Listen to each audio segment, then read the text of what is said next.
Énorme scandale au Parlement européen. Le Qatar est soupçonné d'avoir acheté plusieurs personnalités. Oui, c'est un séisme en pleine Coupe du Monde. Le pays organisateur se voit donc accusé d'avoir corrompu la démocratie européenne. Le parquet fédéral de Belgique parle d'une entreprise criminelle qui visait à influencer les décisions économiques et politiques du Parlement de Bruxelles. Le constat provisoire est proprement ahurissant. 6 personnalités interpellées, dont le patron mondial des syndicats, 4 sous les verrous, dont une vice-présidente du Parlement, et chez 2 d'entre elles, des montagnes de billets, au moins 1,5 million d'euros. Opération d'une ampleur exceptionnelle. Menée comme un coup de filet anti-mafia, préparée en secret depuis la mi-juillet par une poignée de magistrats et d'enquêteurs, l'opération est lancée vendredi matin, 9 décembre. Est-ce qu'ils l'ont fait exprès? C'était la journée internationale de lutte contre la corruption. Les policiers planquent d'abord devant le domicile de la députée grecque Eva Kaili, mais comme elle est protégée par son immunité, ils ne peuvent pas entrer. Son compagnon, l'Italien Francesco Giorgi, sort du garage,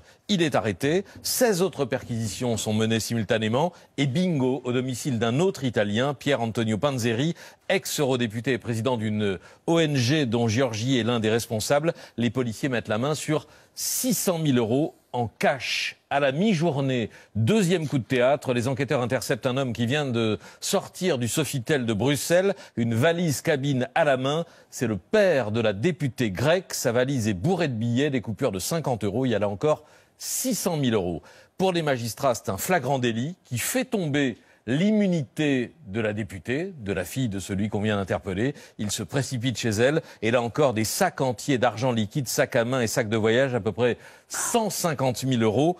Comme chez les trafiquants de drogue, commente un enquêteur au journal Le Soir de Bruxelles. Le domicile d'Eva Kaili était aussi garni d'objets de valeur offerts par le Qatar. Qui sont les suspects? Eva Kaili, 43 ans, est une ancienne présentatrice du journal télévisé. Elle est entrée au Parlement européen il y a 5 ans sous les couleurs du PASOK, le Parti socialiste grec, avant de devenir vice-présidente depuis janvier, aux côtés de 13 autres députés.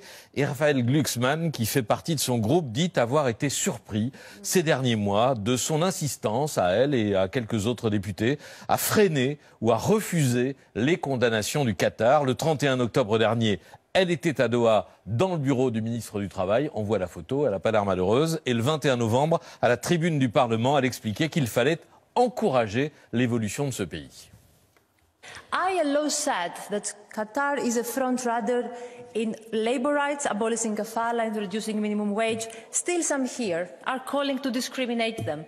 They bully them and they accuse everyone that talks to them or engages of corruption.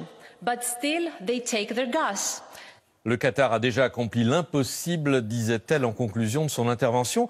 Tous les autres suspects ont pour point commun d'être italiens. L'ex-député Panzeri, dont le domicile était tapissé de billets, et le fondateur de l'ONG Fight Impunity, dont la mission est de promouvoir la lutte contre l'impunité en matière de droits de l'homme et aussi en matière de corruption.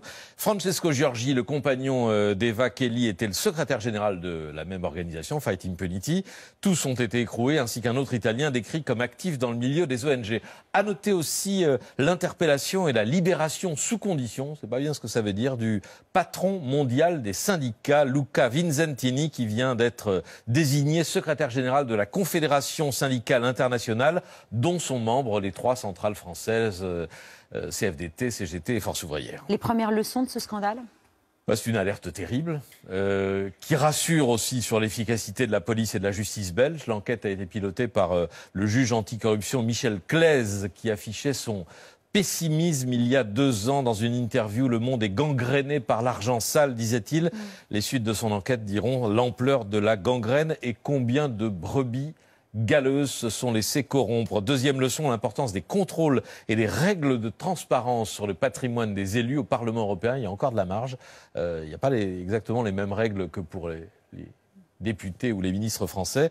Et puis dernière leçon, les États voyous ou autoritaires ne sont pas tous indifférents aux résolutions votées dans des institutions démocratiques. Ils se soucient de ce qui est dit sur eux, ils tiennent à leur réputation et si l'enquête le confirme, eh bien ils peuvent payer cher pour tenter de la redresser, cette réputation.